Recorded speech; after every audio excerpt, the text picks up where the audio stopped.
aí, pessoal, tranquilo? Hoje eu vou falar um pouco, comparativamente, entre o sistema do aparelho psíquico de Freud e de Tiago Magalhães, fazer uma comparação aqui. Bem, o aparelho psíquico de Tiago Magalhães, ou Profeta, né, ele é diferente do de Freud, mas ele tem semelhanças entre esses dois aparelhos que você pode fazer uma certa comparação. Em primeiro lugar, dá para dizer que, assim como Freud tem uma primeira e uma segunda tópica, Magalhães tem duas tópicas também, né? A tópica são aquelas estruturações do aparelho psíquico, né, que você pode observar. Bora começar primeiro pela segunda tópica de Freud, em que nós temos o id, o ego e o superego. O id é a sede dos traços mnemônicos primários e das pulsões. O ego ele é a diferenciação que surge do id, né? Então, à medida que o aparelho psíquico do bebê, do ser humano, vai se desenvolvendo, uma parte do id ele vai se diferenciando, né? E vai surgindo o ego, né? E depois, nesse mesmo processo de diferenciação vai gerar o superego. Enfim, voltando aqui, o ego ele surge da diferenciação do id, que gera uma identificação do sujeito, né? Gera o sujeito, basicamente, né, vamos dizer assim. E gerando o próprio eu, né? Você pode chamar o ego ou de eu. E o superego, ou supereu, é a introjeção da lei, onde tem o ideal do eu e o eu ideal. Estão lá inseridos dentro disso daí. Já em Magalhães, a segunda tópica seria id, extrato social, que seria meio que o ego, né? Mas você pode dizer também a mente social coletiva. E também a personalidade e os valores. Mas não só essa parte da mente social coletiva, não é só a parte social, também insere-se aí toda a realidade das coisas também, junto com as pessoas, né? E vamos lá, o id seria a sede das pulsões, as reações primárias primitivas, e também pode-se dizer que um distúrbio predominante nessa instância leva à psicose, né? O extrato social, ou a mente social coletiva, ou o ego, que também tem a parte da realidade, é a construção feita nas relações com os pais e depois com os demais grupos sociais. Isso tem a ver com o posicionamento do indivíduo perante os outros, com aceitação, competição, disputa, autoestima, autoimagem. É um banco de dados que fica automatizado. Da mesma forma que o id também, ele faz parte disso, né? É como se fosse uma camada, né? Como se fosse um bolo que você vai formando em várias camadas. Tem a primeira camada que é o id, né? Aí depois vai formando essa segunda camada, né?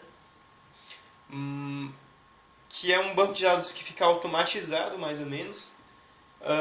E é um distúrbio predominante nessa instância da psique gera a neurose. E também, além dessas outras instâncias, você tem os valores da pessoa, o propósito estabelecido dela, né?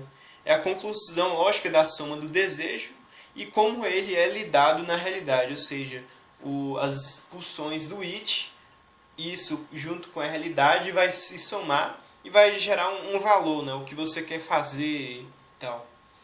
É a parte mais existencial, racional e consciente da mente, e também que pode agir retroativamente nas outras duas instâncias, né? Então, a partir dessa conclusão lógica, e você vai agindo, isso vai realimentar esses outros dois sistemas, né? O id e a mente social coletiva, ou ego.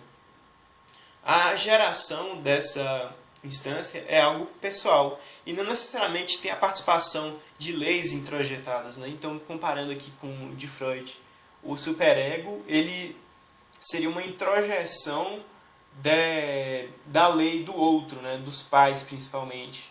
Aqui não necessariamente. Você pode ter sim esse elemento, né? A partir do momento em que na realidade você vai ter a convivência das pessoas e vai ter regras, vai ter normas, etc.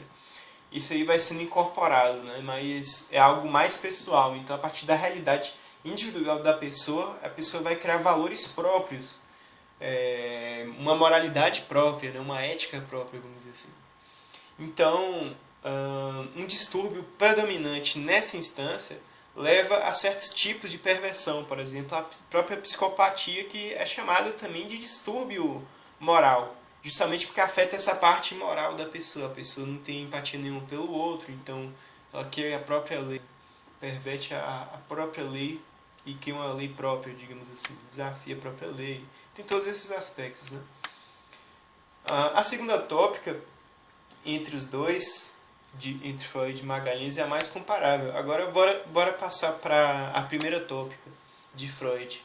Nela você tem o inconsciente, que é tudo aquilo que é inacessível à consciência, e o id está lá, inteiramente dentro dele, né? Não faz parte das outras partes dessa primeira tópica.